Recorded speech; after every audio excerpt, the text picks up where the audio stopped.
Hello and welcome everyone to another episode of Console Corner.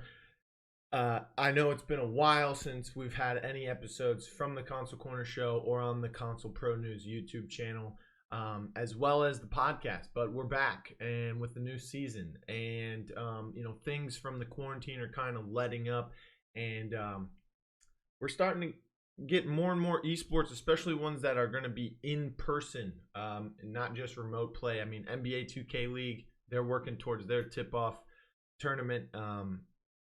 They just did 6 weeks of remote play, so they're kind of moving back into like the playing in the studio format. So luckily they'll be able to get to that very soon as well with PUBG Mobile League, and that's who we'll start off with today. They showed off their brand new facility on Twitter that was in Katowice. So it looks gorgeous. I can't wait until they can actually use it in person. It looks amazing. But let's talk about PUBG Mobile Pro League, and let's talk South Asia first. So the PUBG Mobile Pro League South Asia had their 3-day finals this past weekend to determine their 7 teams making the World League. And after day 1, Celts or Celts, Orange Rock, Godlike, Marcos Gaming, Umumba Esports, Fnatic, and Elementrix were the top 7. But day 2 and day 3 were a different story. More so, teams that we thought would be in that top 7 ended up being in that top 7. So let's go ahead and take a look at the overall standings. And as you can see, finishing it out, Celts take the number 1 spot. Everybody played 15 matches, 5 matches a day.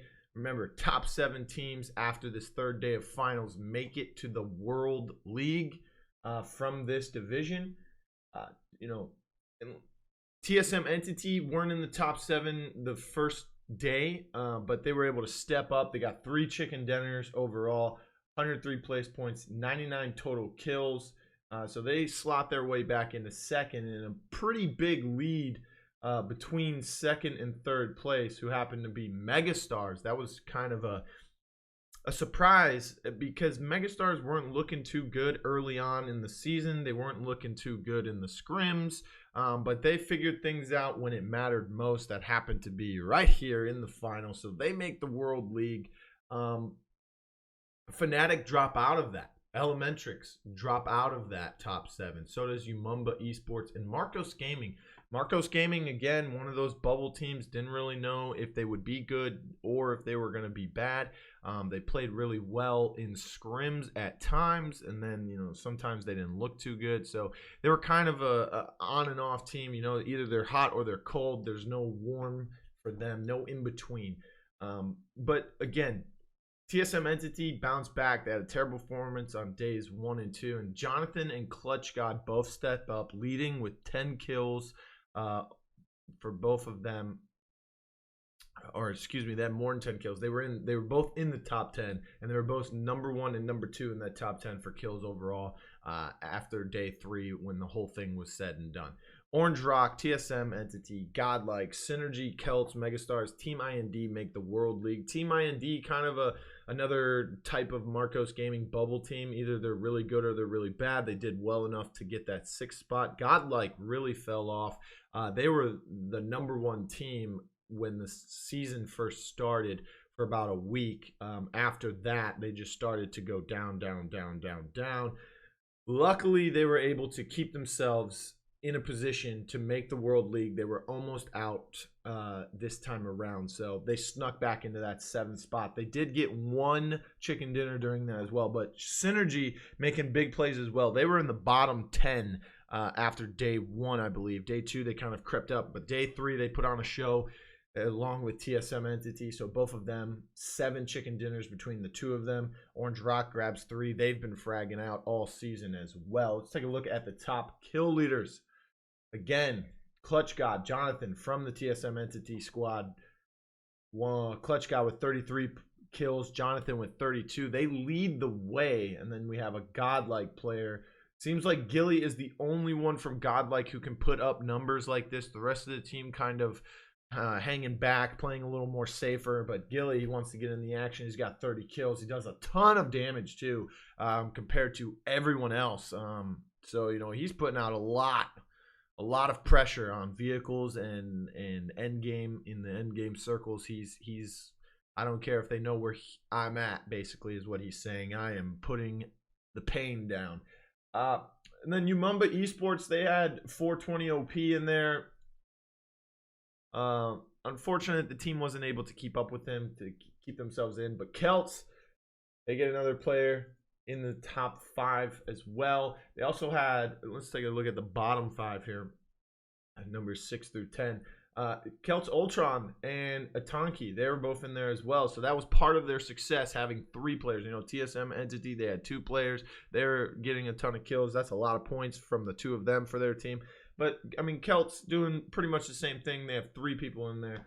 So a lot of kills from them. Very close between those 2 as well. And then look at 10th place, only 20. So only 1 kill separated 8th, 9th from the 10th spot. Snacks doing good for Team IND, and Fnatic falling out of contention. Not will make the World League, but shout out to Oace getting 20 kills for his boys. So, qualify for the World League, we have Orange Rock, TSM Entity, Godlike, Synergy, Celts, Megastars, IND. Megastars, kind of like, you know, for me, hey, I'm excited to see what they're going to do in the World League. Let's see how it goes for them. Team IND, kind of a bubble team. I don't know if they'll do good in the World League up against these other teams. We already know the other 6 teams they'll have to face against from the South Asian division. Will the Americas teams be able to do anything against these teams? One thing I've noticed is that the Americas, they get a lot of kills, but they don't get as many kills on a daily basis as South Asia. Those guys, top frags. But let's move on to the next story, which happens to be the PUBG Mobile League Americas. So the Americas division just finished their 6th day of matches, and the regular season is looking a lot different from what we watched during their scrims. Let's go ahead and take a look at the standings, and we'll explain how. Wildcard was one of those bubble teams I talked about after scrims ended. Kind of like Marcos Gaming, which I just previously talked about. They have shown they can hang with the big boys, though. And they utilize, like I've said before, those long rotations, keeping themselves on the very edge of the zone each time and try to creep into the end game to clean up kills during or after fights have already began. They're basically trying to third-party people as much as possible with these long rotations, kind of keeping themselves outside of the circle. And then when the zone starts to close, they start to creep in. But they play it very, very cautiously so that they can stay outside of the next circle. And it's been working out for them. They've been doing pretty well. They're in 3rd place right now after the 6th day. Big surprise though, XQ Gaming. They started the first few days very strong, and they were in 1st place, but now they're starting to slowly fade away and more so into the position I thought they would be in to begin with. We see them in 4th place now. They've slowly went from 1st to 2nd to 3rd and now 4th in just 6 days. So the next 6 days, will it be the same kind of trend for them, or can they, move themselves back up? And B4 keeps themselves in the top 3 with another chicken dinner, giving them 4 overall. And they're the leaders for most chicken dinners so far after the day 6. They also have they are the team of the week this week from the PUBG Mobile Esports Twitter account. They named them Team of the Week. And Maxon is Player of the Week from B4. He had 5,468 damage, 32 kills in 3 days, man. So remember, each week is only 3 days. So, day 1, 2, and 3 was week 1. Day 4, 5, and 6 is week 2. So Maxon, 32 kills in 1 week, which is only 3 days. That's a lot. That's a little bit over 10 kills per day. So looking really good for B4. They were kind of off and on in the scrims. I didn't really think they would do that great coming out of scrims, but they've really proved me wrong. Keep it up, B4. Loops, also. This is one of the teams I said could break away and do a lot of good things and be a contender. They were leading after day 5 in kill points with 102, and I forgot who it was. There was another team, I think it was B4, who had 100 kills. They were in 2nd for kills at the time. But Loops, 102 kills. That was day 5. Now, day 6, they took off. They gathered their 1st win, and then they got their 2nd win. So they got their only 2 chicken dinners on day 6. along with 34 kills as they burst into first place. 34 kills, that's a lot of kills in one day, especially when it helps you so much. This proves that just getting place points is not going to help you, take first place. Neither is just getting kills. I think we're in third or fourth with 102 kills. They had the most, but they really stepped up, got 2 chicken dinners, and got 34 kills to add to it. So now they burst their way into first place. They've got a pretty nice looking lead here. B4 is kind of creeping up on them with 293 points. Remember, they have 4 chicken dinners, so they're able to do it again, most likely. The biggest surprises, though, after day 6 is Tempo Storm. Kind of slow start for them. They're in 9th place right now, but I mean, they could bust their way up there. Remember, that was the best team coming out of the scrims. That was the best team in my eyes. I thought they would be in the top 5 already, but hey, they're gonna have to creep their way in there, kind of the same way scrim started. They didn't start as hot as they did. It took them 2 weeks to get going, and then they started going first on the daily scrims boards. But hey, that's a surprise to me. Another one in the top 10 that's a surprise is Trem Coretta Furacao. Not so much of a surprise. I mean, they're in 8th place. That's kind of okay for them, but they're a really good team too. Look for them to go up. I think Kareem Real Betis is a little higher than I would have put them, so they're doing pretty good. Tribe Gaming, also big surprise. I think they got back-to-back chicken dinners already in one day this week. I forgot what day it was, but that was their only 2 chicken dinners that they've had. Let's go to the bottom 10. And this is where the surprises really start for me. You see, Team Solid, I thought was the worst team, but they have a chicken dinner already. So that is a step forward for them. Not only are they getting a chicken dinner, but they're not in last place, right? So they're picking things up. They've found some different ways to do things, and usually Team Solid has already been eliminated by the time 3rd, 4th circle comes in. So they're not really in that end game mix. But now we know when they're in the end game, they can be dangerous. They are a team that can get a win. So looking forward to seeing more from Team Solid. Can they pick things up? Can they work things out? Can they find a way to find more success like that game they won? Lazarus, which actually used to be the Simplicity Squad, and Cloud9 and Omen Elite, all bottom 10. These are pretty good teams. Simplicity, or Lazarus, excuse me, not so much as what people would think. Cloud9, either they're really, really good or they're just not good. And then Omen Elite, one of the top teams I thought coming out of scrims. They're pretty low on the board as well. And then A7 or Alpha 7, kind of, I want to like this team because they've got Rolex. I've watched this stream, when I got into PUBG Mobile, looked at it, saw it, and said, hey, this guy, he's a pretty nice guy, pretty likable guy. I want him to win, but Alpha 7 not looking too good. They did do well in day 5 and 6, so let's see if they can keep up that success and creep their way back into the top 10. But moving on, let's talk about the NBA 2K League, which finished their 6 weeks of remote play. And next up is the usual season kickoff tournament. But this time we're doing the tip-off tournament, not the ticket, I believe. So what is to be expected? Let's talk here. Raptors 9-0 and the only undefeated team remaining after the Warriors lost this past week.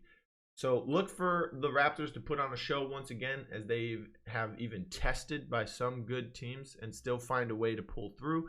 Among some other favorites will be the Wizards and the Warriors. Of course, the Warriors only have 1 loss, so do the Wizards.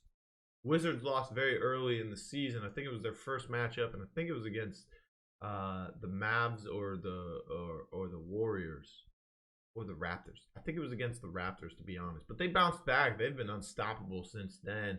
Or they've looked pretty good since then. Warriors still a really good team. Maybe it was just an off day for them that they lost. But teams that could be dark horses, the Pacers, they've had a lot of success playing off meta, and it's really weird to watch because everyone knows that, hey, this is wrong, this won't work. But then you start to watch them play and you say, wow, this is working for the Pacers. When they play their game, they and it's going well for them, they play tremendously. So the Pacers, with their off-meta success, look for them to maybe be a dark horse in this. Remember, it's pool play, so it all depends on the pools. I haven't actually seen the pools yet. I think they did already post them, so check it out on the NBA 2K League Twitter account. Remember, today is Tuesday, so they are playing these games today, I believe, starting off. The Hornets can also be pretty dangerous. They have like a nitty-gritty kind of game that they play. You know, Snubby gets really, really gritty on the inside paint as the point guard. So does Type. Type, man, that guy, he's all over the court. He has a triple-double this season. I'm pretty sure he has 2. He's almost had one like every game, especially early in the season. But he gets really, really dirty down there in the paint. He loves playing defense more than he does offense, but he can score. And then also look out, they've got something that no other team really can replicate, which is Zay at the 4, power forward. He's bringing a lot of intensity and a lot of scoring prowess as well. I mean, he's the leading scorer out of all power forwards in the league. There are some other ones out there. I think Yusuf pretty high up in the points per game for power forwards, but still nitty-gritty Hornets, tough defense from these guys, and they can score when they need to. Really, really good team. They do have 2 losses this season, but those were against really, really good teams. One of them was the Raptors. So looking to see if the Hornets can make anything happen. Another one, the other 2 teams that could be dark horses in this, to me, are the Kings and the Jazz. Jazz just find a way to win games in the fourth quarter, man. You know, they were held to 7.5 points by the Kings, but granted, they could have just had a bad day. Plus, when Rhea gets going and the rest of the team can keep up with Rhea, the team is really, really good. But they just find a way to win games late. I mean, Splashy does amazing things when he's hitting it, and Rhea's going to show up regardless, so we know that. And then the Kings, they're kind of on the rise to me. I think moving Yusuf to the 4 was really good for them. I think Bash has really stepped up, and Crushy, man, I'm going to have to just say this. One of the best lockdowns, I believe, in the league at the moment. Crushy has just been crushing it. So Kings on the rise, kind of a young team, finding their footing pretty late in remote play. Look for them to possibly be a dark horse in the tournament, in the pool play. So, yeah. Moving on and sticking with the NBA 2K League, DemonJT of Pistons GT has been under the magnifying glass by many players in the league after being called the worst point guard in the league by many other players in a Periscope from Blazer 5 Gaming's Mama, I'm That Man. So let me address this in the easiest way possible. 1, the Pistons stink, man. The Pistons are terrible. They have only 1 win this season, I believe. And that win is when DemonJT was playing the small forward position. So maybe he is the worst point guard in the league, but I wouldn't have said that myself. But then again, I don't really get into all that drama starting stuff. But this is awesome, though, for the league, let me tell you, because that Periscope was the highlight of people's night that night. They were going crazy on Twitter for it. So that's good. It draws attention to the league. You know, it creates storylines and stuff like that. That's why we're talking about it right now. But JT, he goes on Twitter to reply to these accusers almost every day. You know, he's hitting his clapbacks. He's not, you know, talking trash back, but he's like, if I'm the worst, how can I do this? Blah, blah, blah. Just let it go, man. Just let it go. Let it go. Let it go. Let it go. Just prove to them that you aren't on the court in the game. Don't worry about it on Twitter, man, because your team stinks and you're not doing anything helping them win games on Twitter. Okay, so get off of there. Get off of there. Moving on, though. Moving on. Big deal, little deal, no deal. Kenny got work from the Raptors, has been snubbed 2 weeks in a row for being the player of the week in the polls that the fans vote on from the official NBA 2K League Twitter after each week of play. Is this a big deal, little deal, or no deal? This is a big deal. And I'll tell you why it's a big deal, even though it's just a fan-made poll, right? Kenny got work is leading the MVP race right now. He is among the top 3 in points per game for point guards. He's among the top 5 for points per game at any position in the league right now. And he's the first, last week, week 6, he was the first point guard ever in the league history to get a triple-double.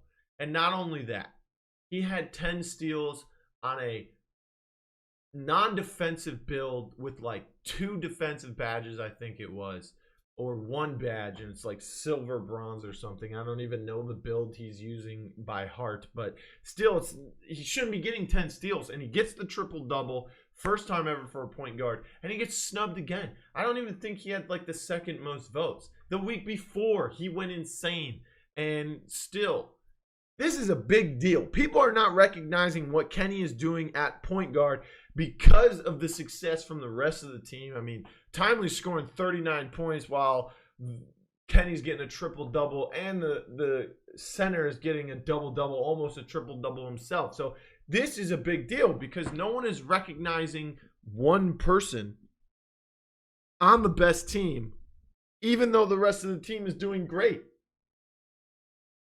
I mean, if Kenny was the only one doing something on the Raptors, then I would understand, you know, that other people can get stuff, that other people can win this player of the week vote. But if you take Kenny out of the lineup, the numbers are still looking good from the rest of the team. So how does he still score 40 and get a triple-double first time ever as a point guard and not get player of the week? It's outrageous. The fans are snubbing my boy Kenny. Let's move on, though. Big deal, little deal, no deal. NIP with former Paladins players has been winning countless tournaments in Valorant, and if not winning, finishing top 2 and top 3 at the least. This is a big, big deal because when Valorant came out, everyone thought that CSGO players were going to be the best, and like the second best were going to be like Overwatch players or something. Everyone disrespects Paladins. Now, granted, I don't play Paladins anymore because I just can't take it, but I still love the game at heart, right? I've casted the game. I've been an analyst for the game. We talked about the game here on the show all the time. So when you disrespect the Paladins players, I take it to heart, whether it's console or PC players. Now, these are PC players that are doing so well, especially Bonker and Tenor. So shout out to them.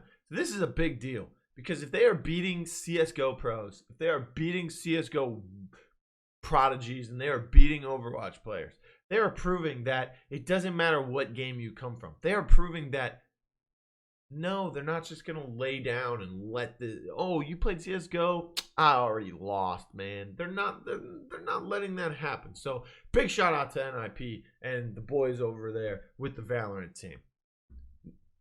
Last big deal, little deal, no deal. Here we go. YeezyPogChamp, a team consisting of 5 prior PCL players. Ball and Berry, Call Me Kumu, Mwadak, Yato, Acosto, and Business, has won the tournament, the Paladins Central Tournament, 2 weeks in a row, consistently beating out PC teams.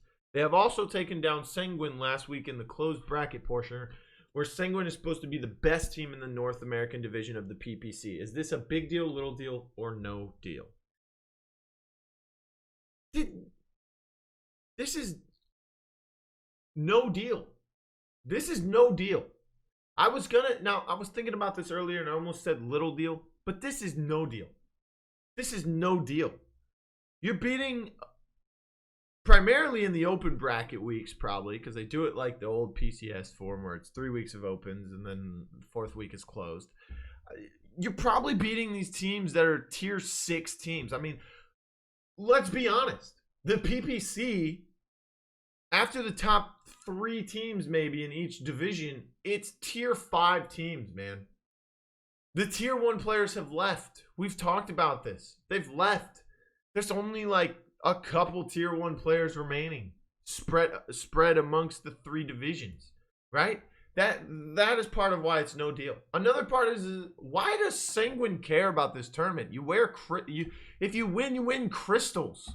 You're not winning money. Sanguine doesn't care about this. This is like scrims to them. They're just using this to practice for the actual PPC where they're the best team in North America. They don't care about winning. I mean, yeah, if they win crystals, they can buy some skins and some battle pass stuff and stuff like that. But, you know, they can't pay their, they can't, I was going to say pay their rent, but this is Paladins. Calm down. You know, they can't buy food with gems. They can't do any of that. So, you know, not to take away the success of YeezyPogChamp, by the way, but this is no deal, man. Sanguine doesn't care about winning this as much as you guys do. They just want practice, and this is the best form of practice. It's like, it's better than having to schedule scrims, because you know you're going to play in the tournament, so you'll get this scrim feeling. You'll get these scrims for free. It doesn't matter. If you win the scrims, you end up winning some crystals. Yippee yay, Caillou. Who cares? No deal. YeezyPogChamp makes the PPC. That's a little deal. If they do well and beat Sanguine in the PPC, that's a big deal. But right now, no deal. No deal. Let's move on to the end of the show. Let's end it. Congrats to Cuss Cutie.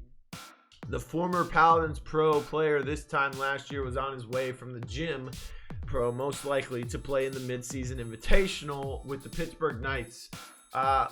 And he's recently just blew up in streaming yet again, but this time in a different game, being Escape from Tarkov, a game he has since transitioned to keep his love of gaming alive after Paladins. Cuss Cutie didn't have a good time at MSI last year, but afterwards, 2 roster changes for the Pittsburgh Knights and improved play from himself along with his teammates got them to the World Championship Finals, where they ended up losing to NIP, but still helped solidify Cuss Cutie as one of the best supports in the game of all time. Congrats again on the big success outside of Paladins, and I hope that you continue to have success in no matter what game you're playing.